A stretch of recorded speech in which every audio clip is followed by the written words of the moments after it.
Salut les photographes, bienvenue dans ces MPR News du mois de février 2018. C'est parti, on perd pas de temps.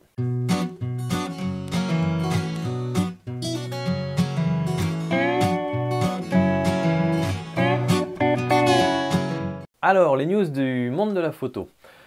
Canon, il y a une petite interview du PDG qui est parue dans une revue, je ne saurais plus vous dire laquelle, où il reconnaissait que Canon a un petit peu du mal à innover ces dernières années. Donc de la part du PDG, reconnaître ça, ça veut quand même dire on est un peu en train de prendre du retard sur les autres. La chose positive, c'est qu'ils s'en rendent compte, donc c'est plutôt bien. La chose négative, c'est que ça me fait un petit peu flipper pour l'éventualité qu'il y ait un mirrorless Canon qui arrive en 2018. Je parle d'un mirrorless plein format. Qui est un peu le truc que tout le monde attend, que Sony fait depuis déjà 4 ans, 5 ans déjà. Et on attend un petit peu, en tout cas les rumeurs disent que un mirrorless plein format Canon et Nikon sortirait en 2018. Là que fin 2017, le PDG de Canon dise oh, on prend du retard, on est en train de se demander s'il ne faudrait pas revoir un peu notre façon de travailler, c'est pas super rassurant, et vous verrez que la news d'après non plus. Et effectivement, quand on réfléchit, Canon, ils innovent pas énormément. Alors après, c'est pas choquant, encore une fois, j'ai déjà dit plusieurs fois, mais Canon, c'est une marque, c'est le leader mondial en termes de vente, c'est aussi une marque qui est extrêmement utilisée par les professionnels, et donc leur cible première, c'est les professionnels, et ils veulent leur donner du matos qui marche, qui tombe jamais en panne. Voilà, c'est un petit peu la difficulté des leaders en général, c'est que les leaders, ils peuvent pas se planter, ils ont beaucoup moins le droit à l'erreur que les autres, et donc c'est logique qu'ils n'implémentent pas toutes les dernières nouvelles technologies dans leur boîtier, de peur que ça génère des pannes ou des choses comme ça. Mais n'empêche que ça commence un petit peu à ternir leur réputation. Le Dual Pixel est une technologie qui est vraiment top. Je l'ai sur le 70D, maintenant ils le mettent sur tous leurs boîtiers, c'est vraiment extra. Mais en dehors de ça, on a un petit peu du mal à voir vraiment là où ils innovent, quoi.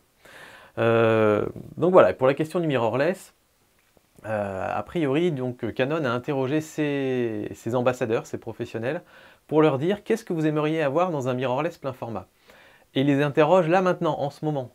Et donc du coup, moi, ça me fait un petit peu craindre. Je me dis, mais en fait, ça veut dire qu'ils n'ont pas commencé le développement de leur boîtier encore. Donc ça veut dire que on est parti pour vraiment peut-être du 2019, quoi.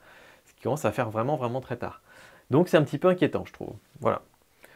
À côté de ça, Nikon, eux, il commence à y avoir de plus en plus d'indices que leur mirrorless plein format arrive. Il y avait eu déjà des brevets qui étaient sortis. Donc c'est-à-dire des brevets qui ont été déposés il y a 2 ans, vu que maintenant ils sont visibles aujourd'hui. Et là, il y a eu donc une rumeur sur Nikon Rumors, donc voilà, c'est des rumeurs, mais en général c'est assez vérifié, qui est de bonne chance que ce mirrorless arrive avec une nouvelle monture. Il parle d'une fameuse monture Z qui serait un nom de code, hein, aujourd'hui, ce ne sera peut-être pas le nom final. Et voilà, tout le débat il est là en fait, pour Nikon et Canon. Pour Sony c'était un peu facile quelque part parce qu'ils débarquaient, ils avaient quelques boîtiers réflexes avec une monture particulière, mais c'était pas non plus le plus gros acteur du marché avec des centaines et des centaines d'objectifs derrière.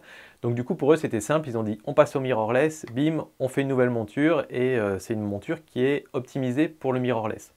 Parce qu'en fait la grosse complication, c'est la flange distance, j'arrive pas à traduire ça en français, il y a sûrement un terme, mais en gros, c'est la distance que vous allez avoir entre le cul de votre optique et le capteur. Et en fait, dans un réflexe, comme on a tout l'espace pour mettre le miroir qui est devant, le miroir qui est là à 45 degrés, ça prend toute une certaine largeur, ça. Et en fait, sur les mirrorless, comme on n'a pas besoin du miroir, cette largeur, foup, on la retire, et donc on peut avoir le cul de l'objectif, la dernière lentille de l'objectif, qui est tout proche du capteur. Et ça permet de réduire un petit peu la taille des objectifs en fait. Et donc du coup, il y a un vrai enjeu là-dessus. Et pour Canon et Nikon, la question se pose, parce qu'ils ont un énorme parc d'objectifs derrière, donc ils se disent, est-ce qu'on fait un boîtier mirrorless, mais du coup de la même taille, avec la même flange distance là, le même écart que sur un réflexe, et donc du coup on met plein de batteries, etc. Mais du coup le boîtier sera à la même taille qu'un réflexe, pourquoi pas? Et du coup, on peut utiliser toutes les optiques actuelles, ou est-ce qu'on repart sur un nouveau système, on recrée des nouvelles optiques, et au moins ce sera optimisé. À Canon, on ne sait pas trop, a priori Nikon partirait sur la deuxième option, refaire des nouvelles optiques, des nouveaux objectifs. Il me semble de mémoire que Canon a quand même fait ça, je crois, dans les années 80, à un moment, quand ils ont changé de système.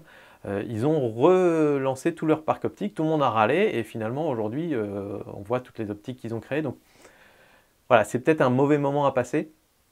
Et donc ce serait intéressant de voir quelle stratégie prennent l'un et l'autre. Hop, est-ce que j'ai pas oublié une news là? Si, Kodak. Ouh là là, Kodak, qui refont parler d'eux. Alors, je ne sais pas ce qu'ils font Kodak en ce moment, mais ils ont l'air de partir un peu dans tous les sens. Et donc, je crois que c'est au CES de Las Vegas, le grand show de la technologie, ils ont annoncé qu'ils lançaient le Kodak Coin, donc c'est une crypto-monnaie, un petit peu comme le Bitcoin ou des trucs comme ça, où l'objectif, j'ai pas tout compris, honnêtement je ne comprends pas tout ce qu'ils racontent sur ces trucs-là, les crypto-monnaies, j'ai un peu du mal, mais en gros l'objectif c'est de pouvoir protéger ses photos grâce à cette monnaie virtuelle. En utilisant les technologies blockchain. Voilà, je vous mets tous les mots-clés, comme ça vous faites ce que vous voulez, vous faites ce que vous voulez avec. Et donc, ils ont sorti une machine qu'ils appellent le Cash Miner, qui permet justement de miner cette crypto-monnaie, en fait, en faisant tourner la machine. Et on peut la louer pour 3400 $ pendant 2 ans, et selon eux, c'est largement rentabilisé, parce que ça générerait plus de revenus que ça. Mais ils se basent du coup sur une certaine croissance du cours du Kodak Coin. Enfin, voilà, je ne vais pas rentrer trop dans les détails parce que ça n'a rien à voir avec la photo, mais voilà, et du coup l'action Kodak a bondi de 75% conséquence de ça. Bon, what the fuck. Des news MPR. Alors, ben maintenant, comme vous commencez à avoir l'habitude, tous les premiers mardis du mois, on va faire un live. Donc c'est un live avec un petit jeu qui se passe bien, qui est bien sympa, un petit sujet de débat, et puis des questions-réponses et une petite revue à la fin. Voilà, donc encore une fois, soyez présents. Mardi 6 février, 21 h, sur la chaîne YouTube. Alors, le voyage photo, je vous en avais parlé en fin d'année dernière, et là, ça commence à prendre forme, même carrément, c'est complètement mis en forme. J'ai passé les 2 derniers mois à beaucoup bosser là-dessus pour tout préparer, parce qu'en fait, la façon dont ça se passe, c'est que c'est le photographe qui propose le voyage à une agence de voyage photo. Et donc, du coup, c'est moi qui ai tout organisé, et ça, c'est cool, parce que c'est vraiment ce que je voulais faire, organiser tout l'itinéraire, les étapes, où on dort, à quelle heure on se lève, etc. Et donc voilà, tout le programme est ficelé, au jour près et même à la nuit près, parce que, pareil, je ne rentre pas dans les détails, je vous referai une vidéo pour vous expliquer tout le voyage en détail, mais j'ai été regarder les éphémérides pour qu'à un endroit très précis, on puisse avoir à la fois la possibilité de faire des photos de Voie lactée et 2 heures après de pouvoir faire des photos sous la pleine lune quasiment. Et c'est presque la pleine lune mais sous la lune, et je sais qu'il y a des opportunités géniales de faire à cet endroit-là qui est vraiment magique, de faire des photos avec ces deux types de ciel. Donc voilà, le tarif, je vous le mets tout de suite, comme ça ne surprendra plus après. C'est cher un voyage photo. Là, c'est 4 390 € par personne pour 2 semaines, donc 13 nuits et 14 jours. Je mets versus 3000. 3000, c'est à peu près ce que vous payez pour un voyage équivalent, on va dire, le même type de circuit, en voyage organisé avec un gros bus, et vous ne dormez pas du tout dans les parcs, et vous dormez en général très loin, et vous êtes au spot ni au lever du soleil ni au coucher du soleil. Donc voilà, pour un voyage complètement bateau où vous faites des stops de 5-10 minutes, en général on est plutôt aux alentours de 3000 €. Là, on a un minibus pour nous, c'est limité à un groupe de 8 photographes. Je vous emmène voir tous les spots photos que j'ai sélectionnés et que je connais bien. Et ça va être de la photo, de la photo, de la photo. Donc on va faire plein de petits workshops sur place. Donc voilà, c'est ça qui justifie aussi le prix, et aussi le fait qu'on passe par une agence de voyage française pour être dans les règles. Il y a certains... pareil, je ne vais pas rentrer dans le détail, c'est encore un autre sujet de débat, mais il y a certains youtubeurs, blogueurs, etc. qui proposent des voyages photos qu'ils organisent directement avec un tour opérateur sur place. Et ça, comme vous êtes une audience française essentiellement, c'est pas légal en fait vis-à-vis de la loi. Vis-à-vis de la loi, vous devez passer par une agence de voyage française, parce que l'agence de voyage française, bah, elle paye les taxes à l'État pour les rapatriements, pour tout ce genre de choses, et donc du coup là vous serez protégé et couvert au max. Et donc j'ai décidé de bosser avec une agence de voyage photo qui s'appelle Objectif Nature. Et c'est une équipe super sympa, ils sont super réactifs, donc je sais que si jamais on avait un petit souci sur place, ils seraient réactifs dans les 12 heures sans problème. Enfin voilà, donc pour moi on est super bien couvert avec ça. Donc voilà, tout est ficelé, tout est organisé. Ça c'est le tarif hors vol. Les vols aujourd'hui, on est aux alentours de 400-500 € aller-retour pour faire un Paris-Los Angeles. Donc voilà, oui, je vous ai même pas dit, c'est un voyage photo en Californie, évidemment. Qui s'appelle Merveille naturelle de Californie. L'idée c'est qu'on passe évidemment un petit peu à Los Angeles et San Francisco, mais l'essentiel c'est la nature, les paysages, voilà. Donc bref, je vous ferai une vidéo où je vous expliquerai tout ça en détail, tout le parcours, je vous montrerai un petit peu plein de photos d'illustrations que j'ai déjà faites à ces spots-là, et je vous expliquerai tout ça en détail. Voilà, je voulais vous partager ma joie, parce que je suis bien content d'avoir ce petit truc enfin ficelé. Donc limité à 8 photographes. Si ça vous intéresse, vous pouvez commencer déjà à aller voir sur le site Objectif Nature. Et puis voilà, je vous en reparle bientôt. Et oui, j'ai pas dit quand ça se passe, ce sera à l'automne 2017. Donc les dates exactes, je crois que si je dis pas de bêtises, c'est du 18 septembre au 1er octobre. Voilà. Et puis, je voulais revenir sur le test des porte-filtres. Je vous ai redit dans plusieurs vidéos de ces tests-là que c'était beaucoup de boulot. Mais j'ai pas vraiment insisté sur le fait que c'était bon, ça fait du bien en fait. De passer du temps à vraiment faire des tests bien en profondeur. C'est ce que j'avais le temps de faire au tout début de la chaîne, mon petit réflexe, si vous vous souvenez bien. Vraiment bien explorer, me renseigner à droite à gauche, vraiment mener tous les tests bien scientifiquement comme j'aime le faire. Et du coup, c'était vraiment cool. J'ai vraiment le sentiment de bien maîtriser le sujet maintenant. Et donc ça fait plaisir. C'était effectivement du gros boulot, mais je pense que ça vaut le coup pour certains tests en fait. Je ne vais pas faire des tests comparatifs à chaque fois que je vais faire des tests. Souvent, je vais plutôt avoir par exemple un objectif, je vais le tester et je vais vous dire ce que j'en pense. Mais je pense qu'un comparatif s'impose pour quelques sujets qui sont vraiment... qui reviennent tout le temps sur la table, du style quel objectif 150-600, le Tamron ou le Sigma? Là, je pense qu'il y a vraiment besoin de les mettre face à face pour voir lequel est le meilleur ou le plus adapté à telle ou telle situation. Là, pour moi, ça faisait un petit peu partie de ce cadre-là parce que quand on n'a jamais utilisé de système de porte-filtre, on n'a aucune idée de si c'est mieux d'avoir un polarisant à l'extérieur, à l'intérieur, de ce que fait telle marque, enfin voilà. Et donc, je pense que c'était important de rentrer dans les détails et de les comparer les uns par rapport aux autres. Alors le petit biais de ça, c'est que du coup en faisant un comparatif, moi j'ai tendance à être très critique et à ne voir quasiment que les défauts et à me dire ah bah celui-là est un tout petit peu moins bien que celui-là, donc je vais le classer en dessous et ça donne l'impression que c'est nul, alors qu'en fait, honnêtement sur les 4 systèmes de porte-filtre, les 4 sont très bien. Le AIDA est vraiment correct, on va dire vraiment correct, il est bien, le AIDA est bien, et les 3 autres sont très bien. Et donc voilà, je ne veux pas non plus vous donner l'impression qu'en fait il n'y a aucun système qui est bien et qu'il faut forcément faire du panaché. Non, non, ils sont tous vraiment très bien, ça se justifie aussi par le prix, cela dit. Mais voilà, je voulais faire des tests très très poussés parce que c'est un investissement quand même quand on voit des trucs, des kits à 500 €. Bah, je pense que ça vaut le coup quand même de bien se renseigner et d'avoir quelqu'un qui a fouillé jusqu'au bout. Donc voilà. Et puis je voulais juste terminer pour dire que ça pourrait être facile de dire que tout est rose. C'est vrai que c'est une discussion qu'on a eue un petit peu avec la personne de chez Nissi, avec qui je suis pas mal en contact, qui était étonné parce que je lui avais dit que j'avais trouvé des petits biais de couleurs dans les filtres, et il m'avait dit, mais regarde, il y a eu plein d'autres reviews de nos porte-filtres et de nos filtres, et ça s'est super bien passé, et personne n'a dit qu'il y avait des biais de couleurs.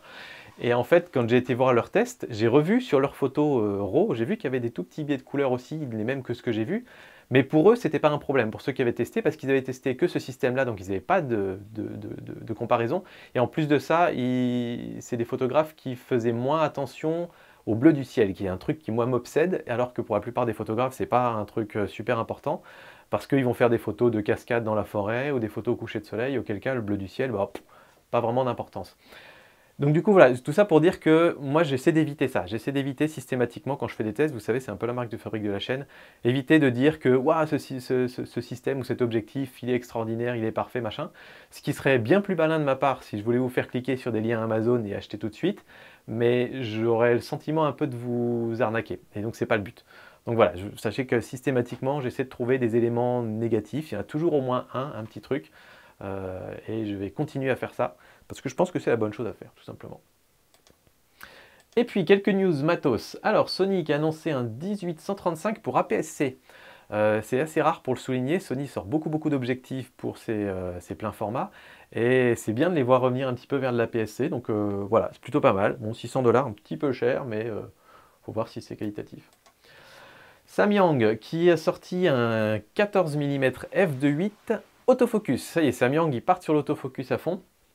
Et pourquoi pas, pour monture Canon pour l'instant seulement, à 800 $. Alors par contre, c'est un petit peu le hic, je trouve, c'est que ça a intérêt à être optiquement extraordinaire parce que jusqu'à présent, Samyang, c'était la bonne option pas chère parce qu'on pouvait avoir par exemple un 14 mm f2.8 pour 300 € ou 250 € parce qu'il était manuel justement.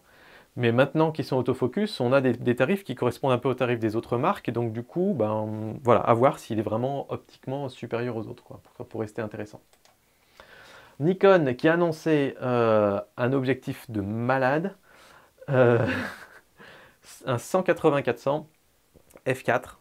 Donc vraiment pour la photo sportive et la photo animalière, 12 400 $ le truc. Donc voilà, c'est peut-être éventuellement un truc que vous pourrez louer si jamais une fois vous partez justement en voyage photo ou en safari ou je sais pas où pour aller prendre en photo des animaux. Et puis ça intègre un téléconvertisseur, un multiplicateur 1.4, donc qui vous permet d'aller jusqu'à 560 mm. Donc voilà, c'est vraiment a priori une sacrée bestiaux, voilà. Mais qui coûte cher. Et si on reste dans les trucs qui coûtent très cher, Hasselblad, c'est juste pour le plaisir parce qu'il n'y a pas énormément de news matos ce mois-ci, a sorti un H6D 400C, c'est un appareil photo moyen format qui a un capteur 100 mégapixels, rien que ça. Mais en plus, vous savez, la petite technologie de Pixel Shift là, qui permet d'augmenter la précision et la définition de la photo. Et donc là, qui permet virtuellement d'avoir une définition proche des 400 mégapixels sur sa photo. Et qui coûte la petite bagatelle de 48 000 $. Sans objectif. Merci, au revoir, à bientôt. DJI, je ne parle pas souvent de drone. Mais là, bon, j'en parle un peu. Parce que j'ai reçu un petit Mavic Pro de la part de DJI en prêt. Donc c'est-à-dire que je le renvoie après. Je leur avais demandé, parce que c'est un truc qui me turlupine, vous le savez, et donc ils me l'ont envoyé en prêt, je vais le tester, je vais vous en parler un petit peu, et je ne sais pas encore si j'en achèterai un après, sûrement que oui, mais ce sera probablement le petit Mavic Air qui a été annoncé il y a quelques jours, et qui en gros est quasiment en tout point similaire au Mavic Pro. Ils ont corrigé quelques petits défauts, rajouté une petite caméra anti-obstacle à l'arrière et compagnie. Il est plus petit, il est plus léger, il coûte moins cher. Donc voilà, super option. Donc voilà, je vous ferai les tests sur le Mavic Pro en particulier, mais moi ce qui va m'intéresser c'est la photo. De voir en quoi ça peut être un bon outil photographique ou pas. Est-ce que c'est un investissement beaucoup trop cher pour ce que ça fait? Ou est-ce que, non, il y a vraiment... ça peut être un investissement photo, comme je vous disais, pour moi, le Packraft ou un voyage est un investissement photo. Donc voilà, je vais tester ça pour vous, ce mois-ci. Alors, est-ce que j'ai pas loupé un truc encore une fois? Non, c'est bon. Alors, Aurora a sorti alors c'est sur Kickstarter pour l'instant, donc c'est un site de financement participatif. Ils ont sorti un filtre ND gradué variable. C'est une première mondiale. Le principe, on voit un petit peu sur la photo, c'est c'est un filtre circulaire. Alors quand je l'ai vu, j'ai fait aïe, non, pardon, filtre dégradé circulaire, aïe aïe aïe. Et donc en fait, les filtres ND variables, le principe c'est qu'on a deux polarisants qui tournent l'un par rapport à l'autre.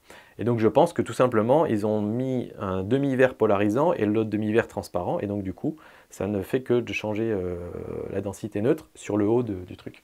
Mais là où en fait c'est malin, c'est qu'ils intègrent ce filtre circulaire sur une petite plaque rectangulaire qu'on peut venir glisser et changer en hauteur. Et donc du coup, on peut exactement régler notre ligne d'horizon. Donc pourquoi pas. Par contre, 300 $, c'est un peu cher quand même. Mais voilà, je trouve l'idée intéressante et j'aime bien les boîtes qui innovent, donc je trouvais ça cool. Alors en parlant d'innovation, Velbon va nous sortir un truc qui s'appelle Chairpod.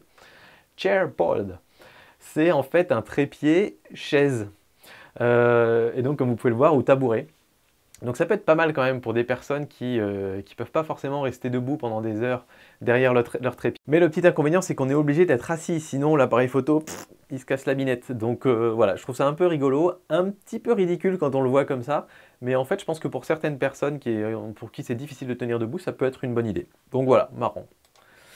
Et puis on finit par un petit coup de pouce. Cette fois-ci, je voulais faire un petit coup de pouce à un poteau, Julien Parot, que vous avez vu dans le quart d'heure photo en Suisse, que vous allez voir très bientôt dans la sortie photo en Suisse qui va avec. Et en fait, voilà, Julien, il commence à être bien régulier sur sa chaîne. Il poste beaucoup de vidéos de sortie photo, énormément dans les montagnes. Ces 2-3 dernières vidéos, il s'est tenté à des trucs un petit peu différents. Moi, je préfère ces vidéos dans les montagnes, personnellement. Il fait de l'animalier, mais il fait de l'animalier un peu comme je fais du paysage, c'est-à-dire que il fait de l'animalier en mode, je sais à peu près où sont les animaux, j'y vais aux bonnes heures, je me balade et je vois ce qui arrive. Il est pas vraiment, il est en mode actif et en mode je bouge et j'essaie de rencontrer des animaux sur mon chemin plutôt que d'observer les traces, de trouver le terrier, de se poser pendant 4 heures et d'attendre de voir s'il se passe quelque chose. Lui, c'est plutôt un actif, on va dire. Et j'aime bien cette approche-là. Donc voilà, il y a une chaîne vraiment sympa. Donc allez jeter un petit coup d'œil si ça vous dit. Et puis, je voulais finir sur, habituellement, je vous mets toutes les photos que j'ai partagées sur la page Facebook le mois précédent. Alors vous le savez, maintenant je commence à en publier une bonne flopée parce que je rattrape mon retard. Et donc du coup, j'ai pu vous les mettre à la fin des vidéos, des vidéos MPR News. Par contre, allez jeter un œil à l'onglet communauté que vous avez sur cette même chaîne ici. Si vous allez sur la page de la chaîne, vous avez un petit onglet communauté et là je vous affiche des photos. J'en mets un petit peu moins que sur la page Facebook, je les sélectionne un petit peu plus, mais vous avez l'essentiel quand même des photos voilà, mes photos préférées. Et donc voilà, et si vous voulez les voir plus fréquemment, on va dire, il faut activer la petite cloche pour avoir toutes les infos de toutes les nouvelles photos qui sont publiées sur l'onglet communauté. Et puis sinon, comme d'habitude, vous avez Instagram, Facebook, Flickr et 500px où je publie aussi les photos. Et ce que je fais en fait, c'est que je les publie d'abord sur Instagram, la semaine suivante sur Facebook, la semaine suivante sur YouTube, et ensuite sur Flickr et 500px. Voilà, donc comme ça, vous ne voyez pas la même photo sur 5 plateformes le même jour, quoi. Voilà, bref, j'ai pas mal blablaté, c'était les MPR News du mois de février. Moi je vous dis à très bientôt pour d'autres vidéos. Ciao tout le monde!